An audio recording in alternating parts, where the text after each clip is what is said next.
De 38-jarige Richard Schuil komt uit Ljouwert, maar wennet Sint-Wurg in Amsterdam. Voor de meer dan 2 meter lange Fries wordt het dit hier een bijzonder jaar.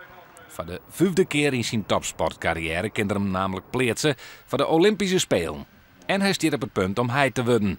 Als je een kleine krijgt, dan je slaapt sowieso een stuk minder. Dus het wordt wel een stuk zwaarder. Maar aan de andere kant hebben vrouw en ik wel goed overlegd hoe we dat gaan aanpakken. Want Olympische Spelen blijft natuurlijk wel een doel voor ons. En natuurlijk zal ik er zijn om elke te steunen.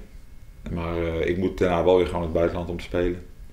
Want tot de Olympische Spelen moet in principe bijna alles ervoor wijken. Schuil vormt together met Reinder Nummerdor een beachvolleybalploeg die jet bij de absolute vrouwtop. Op het stuit zit haar een ploeg 5e op de vrouwranglist. En dat ze haar kwalificeren voor de Olympische Spelen in Londen dit jaar is zo goed als wis.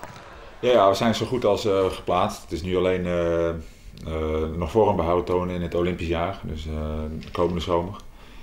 Maar we staan nu 5e op de Olympische ranglijst. Dus we moeten bij de top 16 zitten, dus het ziet er goed uit. Plaatsen mag dus geen probleem worden. Maar hoe zit het met haar kansen? Bij de laatste Spelen in Beijing verleert het duo in de kwartfinale van Georgië. En hoe vervelend het klinkt, ze worden er net jonger op.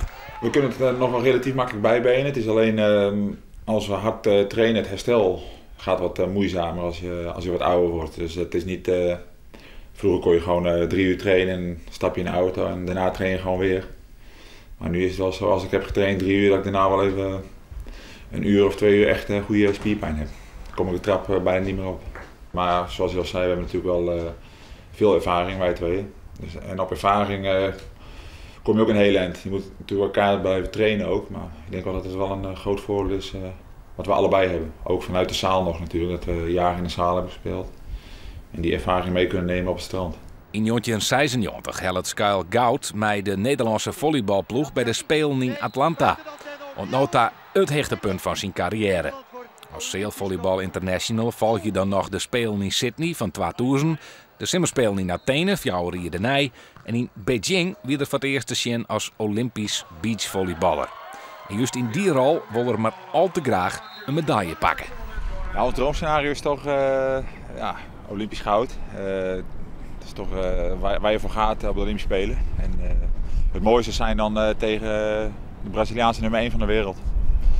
In de finale. Dat zou geweldig zijn. We hebben afgelopen jaar op 1 team na van iedereen gewonnen. Minimaal 1 keer. Dus dat geeft een hoop zelfvertrouwen. We moeten alleen de nummer 1 van de wereld hebben we 2 keer van verloren. Daar hebben we niets van gewonnen. Dus die moeten we eigenlijk voor de Spelen willen we die nog 1 keer verslaan. Maar voor de rest hebben we tegen iedereen gewonnen en we hebben echt veel zelfvertrouwen. Dus we gaan er gewoon in met het idee van dat we gaan winnen. Om dat voor elkaar te boksen, moet het duo wel in topvorm wezen. En kunnen ze haar een geen flaters permitteren, liek als op de laatste Spelen. In de wedstrijd zien 2 Brazilianen die uitkwamen van Georgië, giet heel nog mis. Nou, het spookt nog wel door ons hoofd heen af en toe.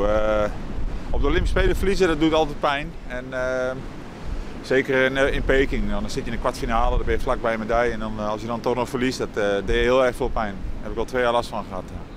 Maar de man binnen in vorm, lissen op schema en Schuil hoopt het zijn gouden medaille van 1996 goed treffen te kunnen. Ja, als we een Olympische medaille halen met z'n tweeën, dan heb je toch het gevoel dat je echt alles zelf hebt gedaan. Hè? Of in ieder geval met z'n tweeën. En in Atlanta was ik geen basisspeler en toen won ik wel goud.